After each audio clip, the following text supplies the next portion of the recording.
इस लेक्चर में हम लोग क्यूबिक यूनिट सेल का डेंसिटी कैलकुलेट करेंगे। डेंसिटी का जो फार्मूला है, अगर किसी भी सब्सटेंस का डेंसिटी कैलकुलेट करना हो तो हम लोग डेंसिटी के लिए फार्मूला यूज करते हैं, डेंसिटी बराबर मास डिवाइडेड बाय वॉल्यूम। जिसका डेंसिटी निकालना हो उसका मास और बटे में उसका वॉल्यूम। तो यहाँ पे हमें यूनिट सेल का डेंसिटी कैलकुलेट करना है, क्यूबिक यूनिट सेल का। तो अगर क्यूबिक यूनिट सेल का डेंसिटी कैलकुलेट करना है तो क्यूबिक यूनिट सेल का जो है मास और divided by cubic unit cell का वॉल्यूम। तो यहाँ पे आपको जो है पूरा मतलब देखिए डायरेक्ट फार्मूला नहीं लिख रहे हैं, हम कैलकुलेट करना सिखा रहे हैं कैसे कैलकुलेट किया जाता है।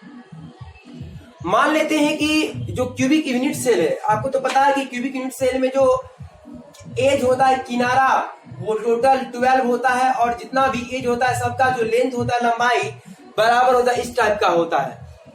तो इसका किनारे का जो लंबाई है मान लेते हैं ए है, एज लेंथ किनारे का लंबाई, और जितना भी एज है सब ए ही होगा। और इस डेंसिटी इस क्यूब का मान लेते हैं डी है। मानने में क्या आता है, हम मान लेते हैं इसको। तो let mass of unit cell, पूरे यूनिट सेल का मास हमें पता नहीं है, मान लेते हैं स्मॉल एम है, पूरे यूनिट सेल का मास, और किनारे का लंबाई जो है वो स्मॉल ए है, और इसका डेंसिटी जो है वो स्मॉल डी है। तो देखिए यूनिट सेल जो बनता है वो तो एटम से बनता है, और सिंपल क्यूबिक यूनिट सेल में आपको बता चुके हैं कि नंबर ऑफ एटम 1 होता है, क्योंकि सिंपल क्यूबिक यूनिट सेल में एटम क्यूब के प्रत्येक कॉर्नर पे रहता है और एक कॉर्नर पे 1/8 पार्ट रहेगा। तो 8 कॉर्नर मिला करके एक एटम बना था। हम कैलकुलेट करना सिखाए थे इसके ठीक पीछे वाले लेक्चर में। तो यूनिट सेल का जो मास है वो टोटल एटम के मास के जोड़ के बराबर होता है। किसी भी यूनिट सेल में जितना भी एटम रहेगा उस एटम का जो मास होगा यूनिट सेल का मास होता है। तो मास जो यूनिट सेल का होगा वो Z गुने mass of 1 atom in unit cell.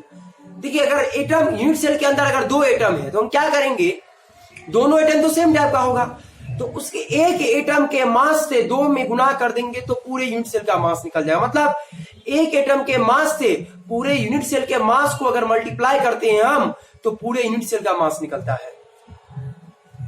तो यहां पर लिखे मास जो यूनिट सेल का होगा Z गुने मास ऑफ 1 एटम। एक एटम के मास से पूरे एटम में गुना कर दीजिए तो यूनिट सेल का मास निकलेगा, क्योंकि यूनिट सेल एटम से बनता है। जितना एटम होगा उस पूरे एटम का मास यूनिट सेल का मास होगा। जहां पे Z जो है वो नंबर ऑफ एटम है। जैसे सिंपल क्यूबिक यूनिट सेल के लिए नंबर ऑफ एटम 1 होता है तो Z का वैल्यू 1 लिखेंगे। और मान लेते कि मोलर मास जो एटम का है, मोलर मास का मतलब होता है 1 मोल का मास, और 1 मोल का मास मतलब 6.02 और गुने 10 के पावर 23 एटम का मास। तो मोलर मास जो है एटम का वो कैपिटल एम है। मोलर मास का मतलब हो गया 6.02 गुने 10 के पावर 23 एटम का मास, क्योंकि मोलर मास का मतलब 1 मोल का मास। तो 1 मोल मतलब 6.02 गुने 10 के पावर 23 एटम का मास कैपिटल एम है। तो देखिए अगर इतना एटम का मास कैपिटल एम है तो एक एटम का मास क्या होगा, तो मास ऑफ 1 एटम बराबर हो जाएगा कैपिटल एम बटे में 6.02 इंटू 10⁻23। एक एटम, इतना एटम का मास है कैपिटल एम, तो एक एटम का मास क्या, तो एम में इतना डिवाइड कर देंगे। देखिए अब अगेन ये तो हमें एक एटम का मास निकल गया। वी नो दैट, हम जानते हैं डेंसिटी बराबर होता है mass divided by volume. Density बराबर मास बटे वॉल्यूम।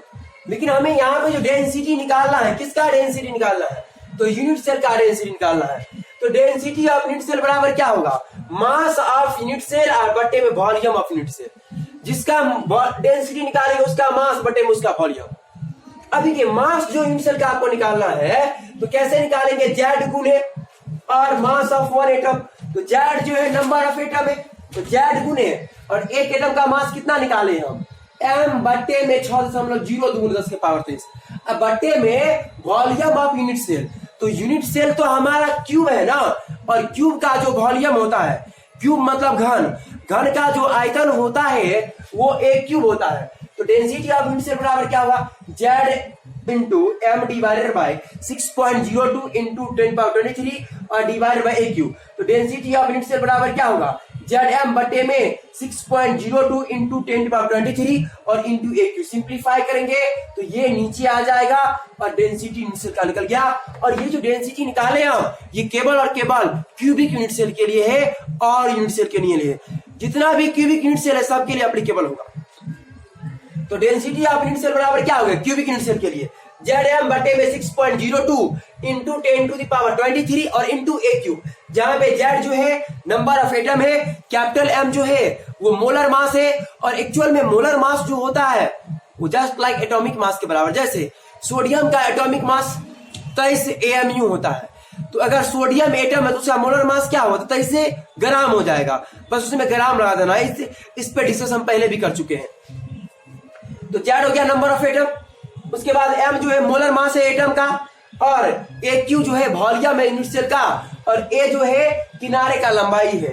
और अगर सिंपल क्यूबिक यूनिट सेल की बात करें तो सिंपल क्यूबिक यूनिट सेल के लिए नंबर ऑफ एटम Z बराबर 1 होता है, तो एक वैल्यू रखेंगे Z बराबर, तो D बराबर होगा M बटे 6.02 इंटू 10⁻23 और इंटू AQ। तो ये हमारा था डेंसिटी क्यूबिक यूनिट सेल के लिए। तो इस लेक्चर में हम लोग जान लिए कि किसी भी यूनिट सेल का जो डेंसिटी है वो कैसे कैलकुलेट करेंगे।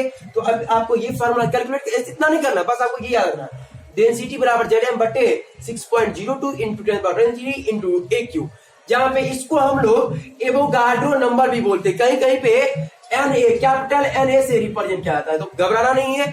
Na का मतलब होता है एवोगाड्रो नंबर जिसका वैल्यू होता है 6.02 इंटू 10⁻23। इस लेक्चर में इतना ही काफी है। इसके आगे हम लोग body centre cubic unit cell के बारे में जानेंगे।